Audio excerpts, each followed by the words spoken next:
The Patriots and the Dallas Cowboys played this weekend.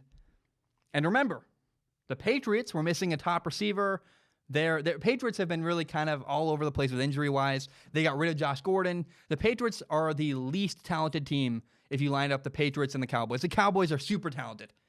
They have a top receiver, Amari Cooper. They have a running back, Ezekiel Elliott. They have the quarterback, defensive line, linebackers.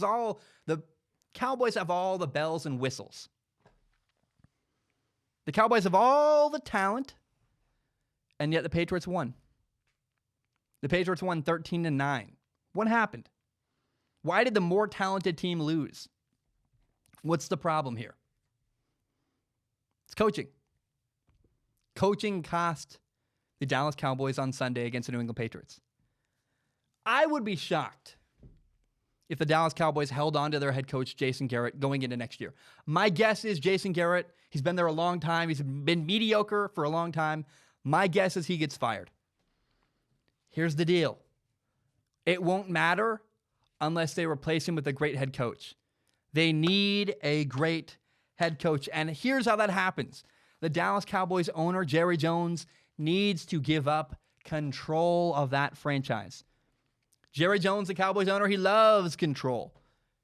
Oddly enough, the last time the Cowboys had a really great owner, they had Jimmy Johnson. They won Super Bowls. It was incredible.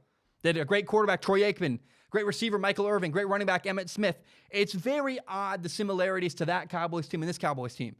Quarterback, Dak Prescott, running back, Ezekiel Elliott, Amari Cooper, receiver. I don't know if they're Hall of Famers, but it's another star-studded cast on the offense. Again, the same way you had in the late 90s with the Dallas Cowboys back then. And what happened to that team? Michael Irvin, Troy Aikman, Emmitt Smith. They got rid of their coach. Their coach, Jimmy Johnson, walked away because he was tired of dealing with Jerry Jones. And the guy, Jerry Jones, replaced Jimmy Johnson with Barry Switzer. Not the same. And here's the narrative. Here's the story is that Barry Switzer didn't push back on Jerry Jones. Jimmy Johnson and Jerry Jones butted heads. They struggled. Jerry Jones said, I'm done with that. I'm going to hire Barry Switzer. He's going to do what I tell him to do. And all that talent was wasted. The end of Troy Aikman's career was wasted. Right now, Jerry Jones has Jason Garrett as head coach of the Dallas Cowboys. And the story is Jerry Jones can control Jason Garrett. Jason Garrett doesn't push back. Jerry Jones likes that. Right now, Jerry Jones' ego is in the way. It's the problem. It's holding back the Dallas Cowboys. The best owners in the NFL hire really smart football people and then get out of the way. Allow those people to do what they're best at. Why is the Cowboys general manager also the owner, Jerry Jones? Does any other NFL team do that? Are there any other NFL teams where the owner's also the general manager?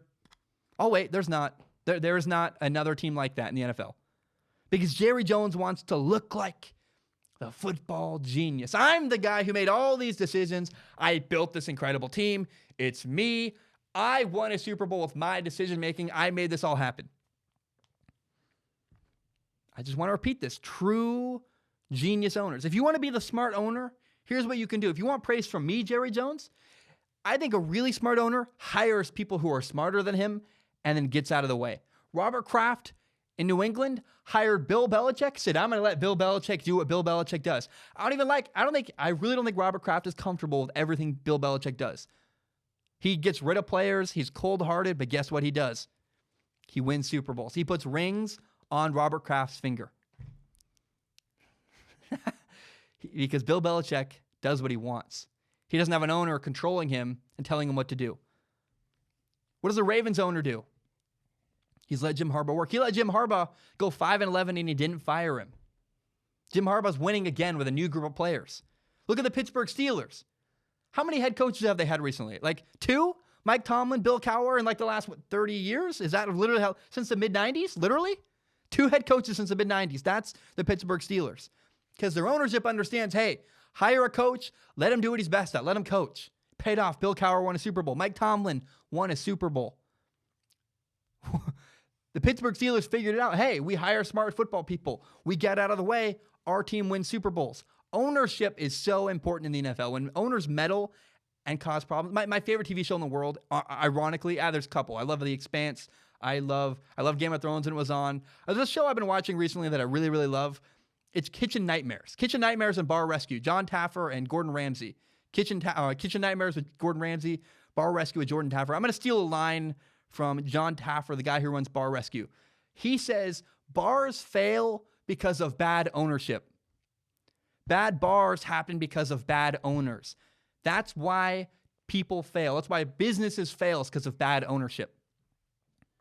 Bad ownership right now is costing the Dallas Cowboys. Jerry Jones needs to get out of the way. Hire someone who will push back. The Patriots embarrassed the Dallas Cowboys. The Cowboys were the far better team, and yet the Patriots won. Multiple situations. I'm going to now explain a couple situations where coaching cost the Dallas Cowboys. There was a situation where it was 3rd and 3, and Dak Prescott threw for a first down. Oh, but guess what? There was a holding penalty. The play got called back on 3rd and 13. They were unable to convert. So now it's 4th and 13, and they're going to punt. The Cowboys line up to punt. They get a delay of game penalty. Okay, now it's 4th and 18. On 4th and 18, the Cowboys finally are able to punt. The punt goes all the way to the 18-yard line. The Cowboys pin the New England Patriots on the 18-yard line. Well done. Oh, but guess what? There's another penalty.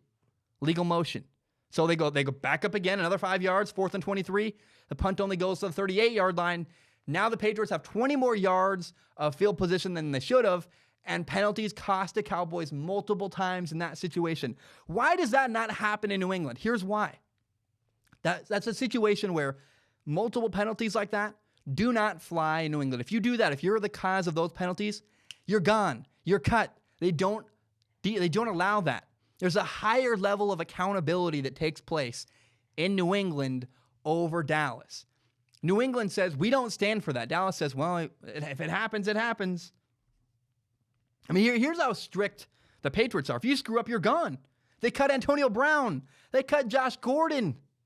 And here's what's really funny. The Patriots got rid of Michael Bennett, and the Cowboys literally took the Patriots' trash. The Patriots said, we're done with Michael Bennett. They traded Michael Bennett to, guess who? The Dallas Cowboys. The Cowboys literally took the Patriots' trash. It's so funny. They got embarrassed. They only lost 13-9, but it was way worse than it looked. Here's another situation. A situation at the end of the game. The Cowboys had the ball 1st and 10 on the 14-yard line going in. The score is 6-13. The Cowboys are losing by 7. They need a touchdown. On 1st and 10, the Cowboys run the ball for 3 yards. Now it's 2nd and 7 from the 11-yard line. You need a touchdown. On 2nd and 10, they throw the ball to the end zone. Incomplete. On 3rd and 10, they throw the ball into the end zone. Another incomplete pass. That's bad play calling. In my opinion, on 3rd and 7, you go, hey, it's a 4-down territory. We're not going to throw the ball to the end zone. We're going to get a small chunk here to set up a 4th and short. Throw underneath or run the ball, set up a 4th and 3, a 4th and 4. They don't do that. They throw the ball to the end zone, incomplete. Now it's 4th and 7. You're down 7 points. You need to score, but also that's a long 7, and your offense has really struggled. So the Cowboys make a baffling decision. They say, instead of going for the touchdown here on 4th and 7, we're going to kick a field goal.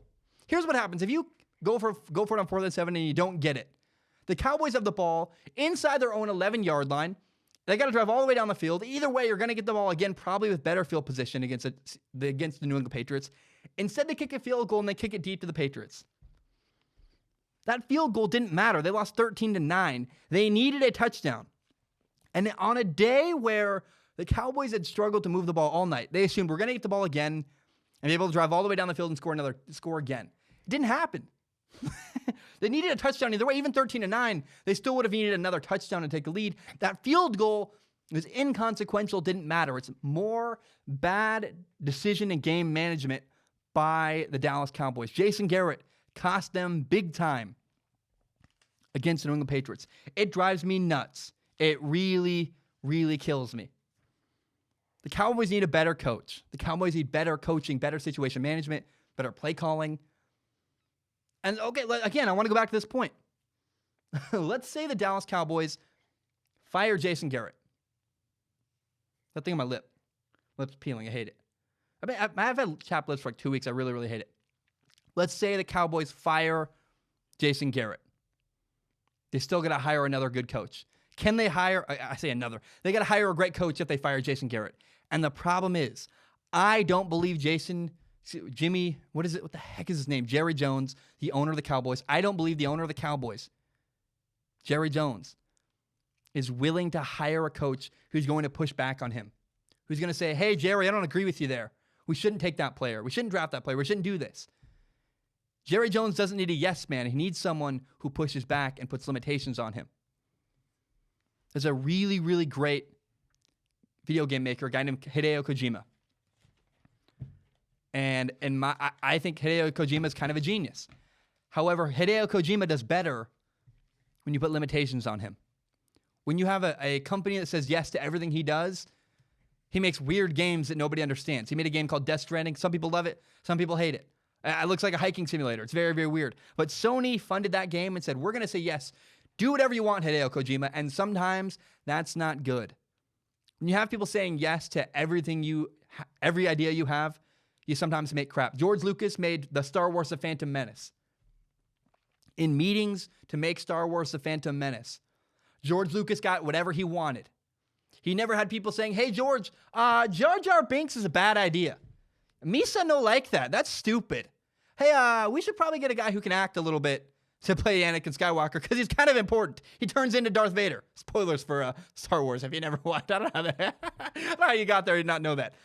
My point is that limitations are important. Having people tell you no is good. Jason Garrett runs the Dallas Cowboys like a little kingdom, and nobody ever tells him no. It's a problem. The Cowboys need a better head coach, someone who will stand his ground, say, Jerry, that's a bad idea. I want this player, not that player. And again, the bottom line is the Dallas Cowboys need a better coach. They need a great head coach who can use the talent they have and win more football games.